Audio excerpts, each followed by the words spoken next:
It is deeply concerning to read news reports of acute shortages of medical equipment, hospital beds, etc. Reports from across the country also speak of the scarcity of COVID-19 vaccine as also of important life-saving drugs, including remdesivir in different parts of the country. It is in these challenging and emergent times that we, the members of the Congress Working Committee, meet.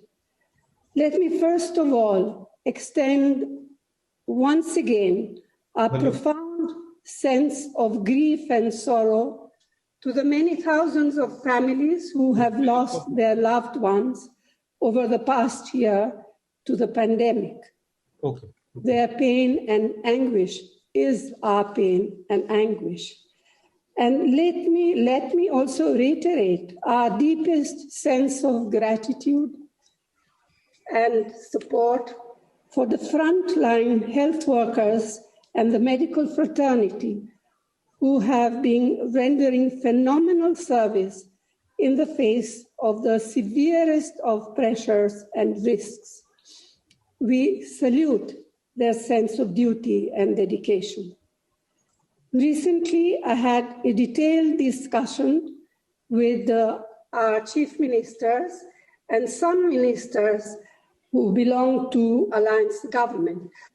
But what transpired was gross unpreparedness and avoidable advocism on the part of the Modi government in foreseeing, evaluating, and managing the crisis. Some of our chief ministers told me that they were left with just a few days of vaccines. They had no oxygen and they were running out of ventilators. But there has been a thundering silence on the part of government. On the contrary, some other states of interest to the BJP have been receiving preferential treatment in terms of equipment, etc. Instead of listening to the constructive suggestion of our party and other opposition leaders, some union ministers have been pressed into service to attack leaders of the opposition for giving suggestions. And it seems to me that this convoluted me versus you debate is completely childish and unnecessary. It is true that after months of denial, the central government has now given emergency use authorization for vaccines developed elsewhere. I suppose better late than never, but at what cost?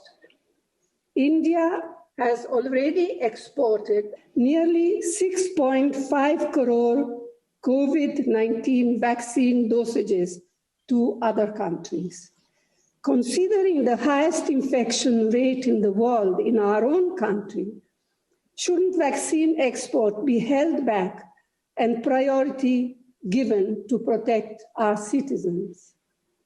Government must also reconsider its priority for vaccine candidates by reducing the immunization age to 25 years and above, as also to all younger persons with at-risk health disorders like asthma, angina, diabetes, kidney and liver diseases, and other similar ailments. In the course of my talk with our chief minister, the questions of GST came up. They felt that as a preliminary measure, all equipment, instruments, medicines, and support required to prevent and treat COVID-19 should be made free from GST. It is a matter of great concern that life-saving drugs like remdesivir etc., and medical oxygen, as also other basic supplements, are subjected to GST at 12%. Even basic equipments like oximeters and life-saving critical equipment like ventilators are subjected to 20% GST. In the current state of affairs, this is inhuman and untenable.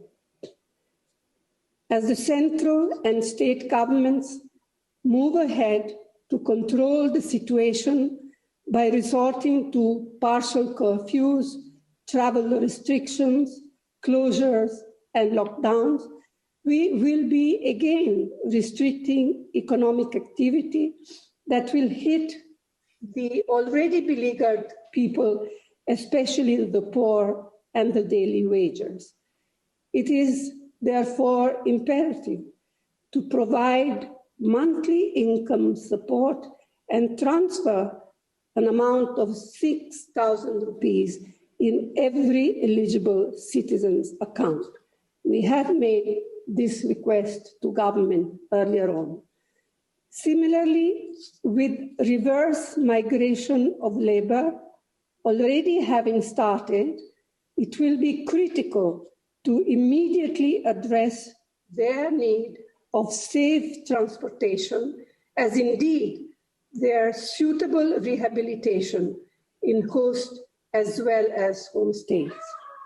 So let us ensure that these suggestions and other suggestions that you will be making, let us hope and ensure at least that the Modi government will listen to them or take them or some of them into account in the true spirit of democratic tradition.